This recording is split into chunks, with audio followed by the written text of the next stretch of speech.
Sa mga katik vloggers, mga subscribers, bago tsaka luma, mga supporters, mga dumaan, dumalaw at bumisita sa channel, lahat ng mga viewers, secret viewers at silent viewers, magandang araw. So dito naman tayo ngayon sa mga pangkaraniwang problema ng mga wireless microphone. Yung wireless microphone na detachable yung kanyang battery, battery operated detachable, hindi yung naka-built in na yung na rechargeable siya. Ito yung madalas na problema. Ito yung laging naglo-lowbat or mabilis mag-lowbat. So meron tayong dalawa dito. Ito ang complaint nitong isa natin ay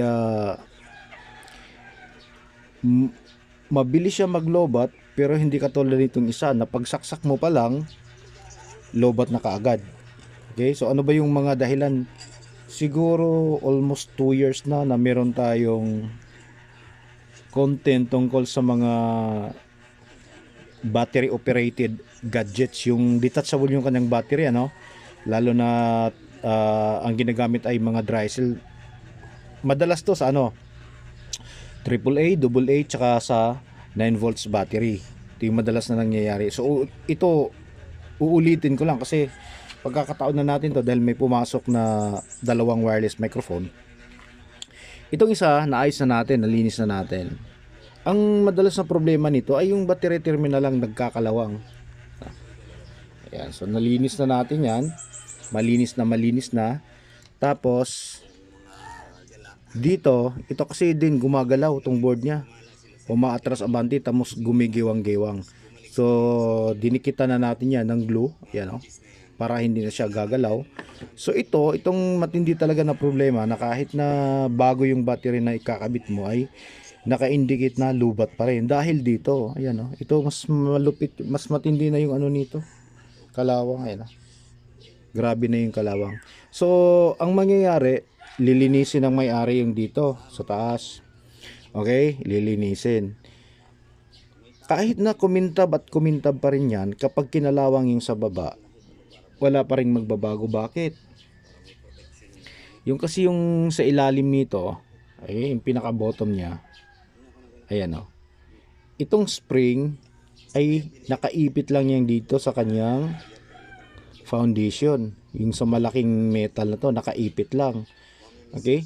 So kapag kinalawang yung ipit niya, tsaka kinalawang din tong spring, so parehong kalawang, wala ring mangyayari. Mahina din yung contact niya. Kaya ang gagawin mo dito, kukuskusin mo to, yan, kukuskusin, papaputiin, lilinisin, tapos ihinang mo yung spring dito mismo sa kinakapitan niya, hindi yung ganyan na ayan, nakaipit lang.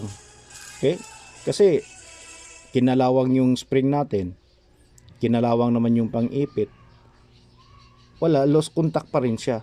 Hindi katulad yung dito sa positive side na talaga yan, buo talaga yan, nakasama dyan. Kaya pagka nilinis mo yan ay ayos na, kahit yung sa dito lang yung pinaka dulo lang niya. Okay, tingnan nyo naman napakadumi, sobrang kalawang na pati dito sa likod. Ito lang yung mga dahilan kung bakit mabilis maglobat o laging lobat yung mga microphone natin. Tapos dito pa yan, yung hindi natin na hindi pa natin nalalagyan, tapos gumigiwang-giwang pa yan. Ayan. Okay, so ito naman yung kukumpunahin natin. Yan, ayos na yan, ay subok na natin yan, ay titest na natin, hindi na siya naglolobat dahil wala namang ibang problema yan, kundi ayan lang talaga. Tapos sinama na rin natin tong board niya para hindi gagalaw-galaw. Ayan. Okay, para sa mga namumroblema, lagi naglolobat yung kanilang mga wireless microphone na gumagamit ng AA at saka AAA na battery, so yun lang yung i-check nyo.